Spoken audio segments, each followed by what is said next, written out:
već dugo Zrenjaninci muku muče sa vodosnabdevanjem, a sada je to još veći problem zbog pandemije koronavirusa. Šta se zapravo dešava?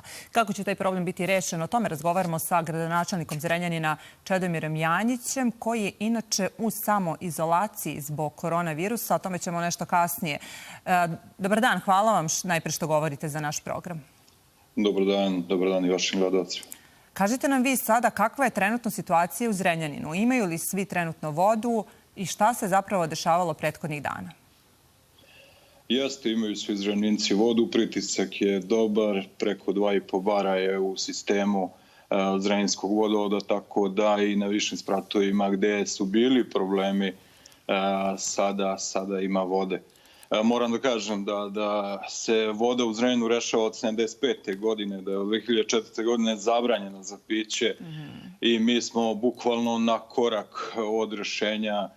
Znači, izgradili smo fabriku vode, fabrika vode od pre nedelju dana ima i zvanično dobre rezultate, da je preradila, da nam je voda po svim srpskim standardima, tako da sam zadovoljan što se toga tiče. Nisam zadovoljan što se tiče samog pritiska u sistemu, ali gledamo i da to rešimo.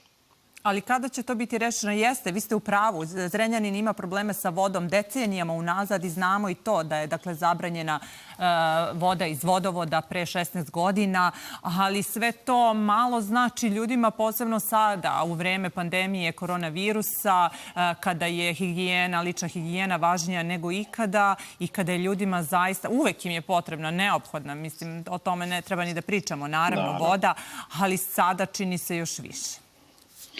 Tako je, ali rekao sam da je stabilizovano stanje još juče popodne, tako da evo jutros imam informaciju da nema problema ni u jednoj zgradi. Dali smo nalog da se uradi elaborat i da od sledeće nedelje krećemo i u nabavku dodatnih pumpi pojačivača. Znači imamo problem sa nekih 30 zgrada u gradu Zrenjaninu gde na višim spratovima imamo problem sa manjim pritiskom, ali i to ćemo rešiti zajedno, znači grad Zrenjanin i javno komunalno preduzeće vodovod i kanalizacije.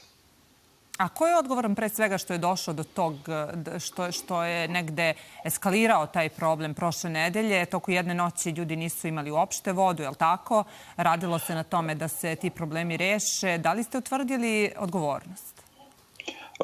Slušajte, to je bilo znači planirano isključenje od 23 časa do ujutru. Investitor koji je radio fabriku vode tražio je to vreme da bi ugradili neke pojačivače kod njih, da bi neke redukcije sredili i da bi pumpe pojačali, tako da mi praktično posle toga imamo i stabilizaciju pritiska.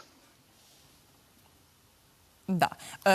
I mi smo juče imali novog direktora fabrike vode Bojana Dimkića, koji je našoj televiziji rekao da će kvalitet vode uskoro biti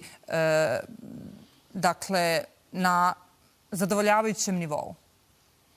Mi imamo odlične rezultate. Znači, Zavod za javno zdravlje iz Zrenjanina radi svakodnevnu analizu vode koje izlaze iz fabrike, tako da bukvalno nekih 15 dana kontinuirano dobijamo zdravu pijaću vodu po srpskim standardima. Moram da kažem da i na 17 mesta na rubu grada radimo takođe analizu i da su tu rezultati odlični, tako da smo praktično krenuli i u proceduru skidanja zabrane konačno sa vode u Zrenjaninu.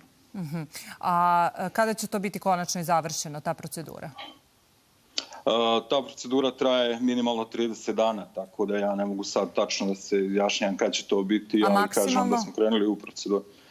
Pa nema maksimalno, dok ne postignemo rezultate, to ide. Tako da mi smo prvi put od 2004. godine krenuli u tu proceduru. Imamo dobru vodu, Zrenjaninci imaju dobru vodu u svom sistemu, sad imaju i dobar pritisak, tako da bit će to dobro. A za tih 30 zgrada koje ste rekli da će se nabavljati te pumpe, kada oni mogu da očekuju da se to reši? Mi smo se dogovorili da sledeće nedelje krenemo u proceduru nabavke samih pumpi, vodovod i kanalizacija, naše javno komunalno preduzeće uradit će pripreme za sve to, tako da verujem da ćemo brzo uspeti i to da rešimo, da nećemo dočekati letnju sezonu sa manjim pritiscima u tim zgradama. Ja moram da vam kažem da nije to problem od juče. Tu pumpe nisu postojale nikad, ali mi hoćemo na taj način to da rešimo, jer stručne službe vodovoda i kanalizacije su rekli da je to možda i način da se reši taj problem.